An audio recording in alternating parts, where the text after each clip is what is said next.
प्रदेश में होने वाले विधानसभा चुनाव से पहले सियासत तेज है। अखिलेश यादव ने गठबंधन छोड़कर एनडीए में जाने वाले पुराने साथियों पर ऐसा तंज कसा कि अब राष्ट्रीय लोक दल खुलकर मैदान में उतर आया है। आरएलडी ने अखिलेश यादव को सिर्फ जवाब ही नहीं दिया, बल्कि उन्हें चौधरी चरण सिंह और मुलायम सिंह यादव के पुराने रिश्तों की भी याद दिला दी। सवाल अब यह है कि अखिलेश यादव के बयान से नाराज जाट वोटर किसके साथ जाएंगे और क्या 2027 के चुनाव से पहले समाजवादी पार्टी और आरएलडी की पुरानी सियासी दुश्मनी फिर से तेज होने वाली है। नमस्कार, टीवी 24 नेटवर्क देख रहे हैं आप, मैं हूं आपके साथ शिखा मेहरोत्रा। इन दिनों उत्तर प्रदेश की राजनीति में अखिलेश यादव के एक बयान ने सियासी पारा चढ़ा दिया है। अखिलेश यादव ने अपने पुराने गठबंधन साथियों पर निशाना साधते हुए राष्ट्रीय लोक दल और जयंत चौधरी की ओर इशारा किया। उन्होंने कहा कि समाजवादी पार्टी ने गठबंधन के साथियों को पूरा सम्मान दिया, लेकिन इसके बावजूद कई साथी उनका साथ छोड़कर चले गए। अखिलेश यादव ने तंज कसते हुए कहा कि कुछ गठबंधन ऐसे भी किए गए, पता नहीं कहां से लोग आ गए थे। उन्होंने कहा कि समाजवादी पार्टी ने अपने साथियों को चवन्नी का रुपया बना दिया, लेकिन इसके बावजूद वो उन्हें छोड़कर चले गए। अखिलेश के इस बयान को सीधे तौर पर उन दलों पर निशाना माना जा रहा है जिन्होंने समाजवादी पार्टी का साथ छोड़कर बीजेपी के नेतृत्व वाले एनडीए का दामन थामा। इसमें जयंत चौधरी की राष्ट्रीय लोक दल भी शामिल है। अखिलेश यादव ने इसी दौरान समाजवादी पार्टी के आगे की राजनीतिक दिशा भी साफ की। उन्होंने कहा कि पार्टी पीडीए यानी पिछड़ा, दलित और अल्पसंख्यक वर्ग को साथ लेकर सामाजिक न्याय की लड़ाई को आगे बढ़ाएगी।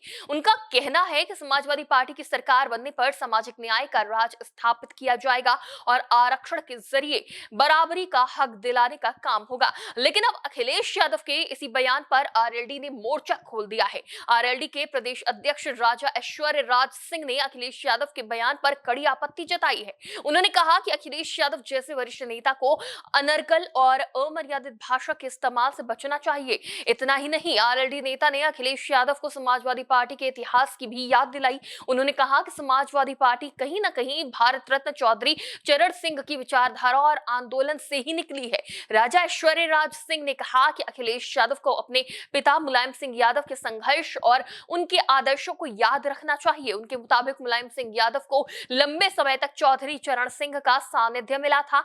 आरएलडी नेता ने यह भी कहा कि राजनीति में गठबंधन बनते और बिगड़ते रहते हैं, समीकरण बदलते रहते हैं, लेकिन राजनीतिक मतभेद को मनभेद में नहीं बदलना चाहिए। उन्होंने जयंत चौधरी का बचाव करते हुए कहा कि लंबे समय तक साथ रहने के बावजूद जयंत चौधरी ने कभी अखिलेश यादव के लिए ऐसी अनुचित भाषा का इस्तेमाल नहीं किया। आपको बता दें कि ये बवाल क्यों शुरू हुआ। 2022 के विधानसभा चुनाव से पहले जब जयंत चौधरी से बीजेपी के साथ जाने को लेकर सवाल पूछा गया था, तब उन्होंने कहा था, मैं कोई चवन्नी थोड़ी हूं जो पलट जाऊंगा। लेकिन इसके बाद यूपी की राजनीति ने करवट ली। 2024 के लोकसभा चुनाव से पहले आरएलडी ने समाजवादी पार्टी का साथ छोड़ दिया और बीजेपी के नेतृत्व वाले एनडीए का हाथ थाम लिया। अब अखिलेश यादव के बयान के बाद आरएलडी नेताओं की नाराजगी खुलकर सामने आ गई है। पश्चिमी उत्तर प्रदेश में इसका असर खास तौर पर महत्वपूर्ण माना जा रहा है, क्योंकि जाट मतदाता लंबे समय से आरएलडी की राजनीति का मजबूत आधार रहे हैं। ऐसे में सवाल उठता है कि क्या अखिलेश यादव का बयान जाट मतदाताओं को भावनात्मक तौर पर आरएलडी के और करीब ला सकता है। वहीं दूसरी तरफ समाजवादी पार्टी के पास भी इस मुद्दे को बीजेपी और जयंत चौधरी के गठबंधन से जोड़कर अपनी राजनीति को धार देने का मौका है।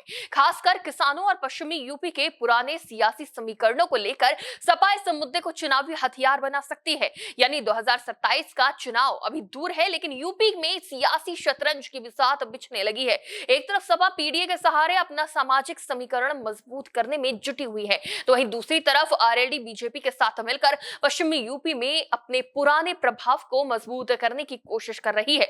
अब देखना यह होगा कि अखिलेश यादव का यह बयान सिर्फ जुबानी हमला बनकर रह जाता है या फिर पश्चिमी यूपी की सियासत में इसका बड़ा राजनीतिक असर दिखाई देता है। क्योंकि यूपी की राजनीति में एक बात तय है, यहाँ बयान सिर्फ बयान नहीं होते, कई बार वही चुनावी समीकरण की दिशा भी तय कर देते हैं। इस पर आपकी क्या राय है, हमें कमेंट बॉक्स में जरूर बताइएगा। फिलहाल के लिए इतना ही। देखते रहिए टीवी 24 नेटवर्क।